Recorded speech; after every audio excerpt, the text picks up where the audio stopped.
Hello বন্ধুরা, মনীষা লাইফস্টাইলে আপনাদেরকে স্বাগত। আমি এই দেখুন কাঠে ভাত বসাবো।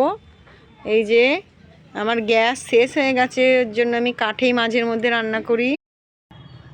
এরকমভাবে আমি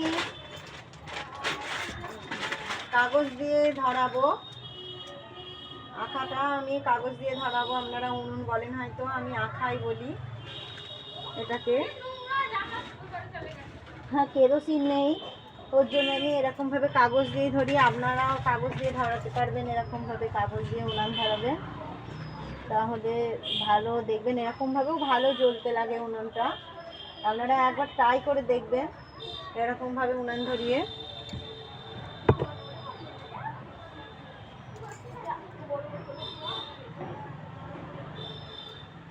দেখবেন কি সুন্দরভাবে জ্বলতে লাগবে, এরকমভাবে আস্তে আস্তে।